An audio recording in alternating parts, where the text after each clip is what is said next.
Hey everyone, this is Smriti. So, the main question we're going to address in this presentation is how do phosphates cause algae blooms? So, before we begin to make any sort of connections between phosphate and algae blooms, we need some more information. We have to understand at its core what algae is. Algae are a diverse group of aquatic organisms, mainly plants, and they conduct photosynthesis. This is a key point to remember. Now, if you take a look to your left, that image is of an algae bloom. You can see that algae ends up having a greenish tint to it, which changes the overall color of the water. Also, the algae is visible to us because it stays on the surface level of the water. This is good for it because it allows it to receive direct sunlight needed for photosynthesis. Now that we've gone over what algae is, we can discuss algae blooms. Algae blooms are quite harmful to aquatic ecosystems. They are essentially when colonies of algae grow exponentially.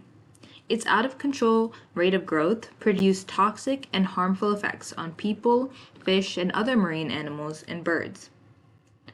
Okay, so we've understood the main aspects of algae.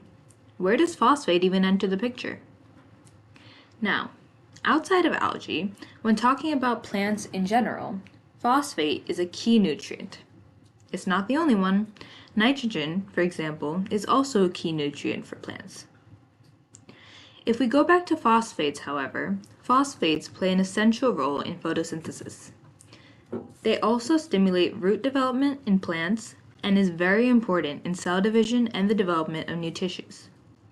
Also, phosphate improves the overall output of a plant. This can be seen in flower formation or seed production. The nutrient essentially just improves the overall plant growth rate and the rate of its abundance. Now, going back to algae, phosphates have the same effect on algae as they do on normal plants. The more phosphate in an aquatic system, the more algae, making it a limiting nutrient. The amount of phosphate is what decides the amount of algae. Now, a healthy body of water has phosphate, but this isn't a controlled amount. It's when the amount of the nutrient goes out of control that we run into problems. The nutrient going out of control is called eutrophication. Eutrophication is the overnourishment of nutrients in a lake or other bodies of water. While nourishment sounds good, overnourishment is detrimental to ecosystems because it causes a dense growth of plants and creates an algae bloom. The extra phosphates does to the algae what it does to the other plants. It speeds up its growth rate and abundance. Okay, so we've tackled what phosphates do to algae and how too much phosphate creates algae blooms. But now we're going to talk about how this additional phosphate concentration even gets into bodies of water and aquatic ecosystems in the first place. This was healthy water, but somewhere along the line something changed and it became filled with phosphates. How? The answer to this question is in man-made practices, specifically agricultural practices and improper waste management. Because of their beneficial properties, farmers utilize phosphates and nitrogen when growing their crops. The synthetic fertilizers used in agriculture, their main components are phosphates and nitrogen, and massive amounts are sprayed onto crops each day. All of these fertilizers eventually have to end up somewhere, and through crop runoff, they end up in lakes and other bodies of water.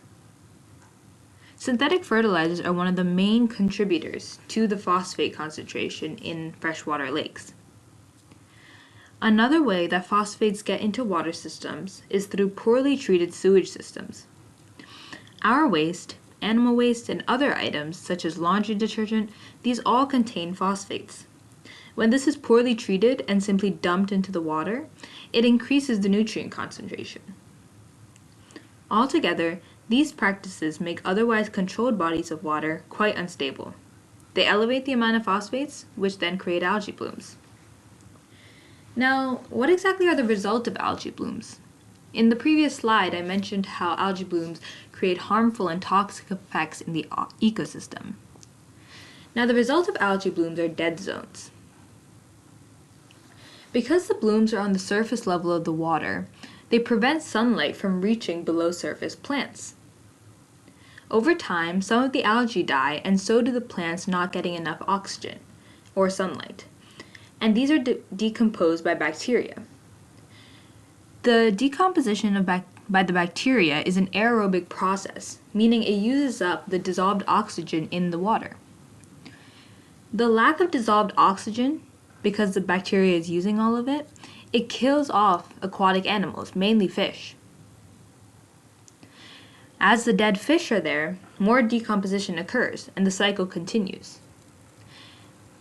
This area where nothing can live, neither the fish nor the plants, is what is called the dead zone. Now, in our course this semester, we learned two main concepts that really relate to algae blooms and its relationship with phosphates. The two main topics we discussed that relate to phosphates and algae blooms are concentration in solutions and the idea of limiting reactants. Now, algae blooms revolve around concentrations. When the concentration of phosphate, which would be the solute in this situation, in water, which is the solution, increases, algae blooms form. Also, when the concentration of dissolved oxygen reduces, dead zones are the result.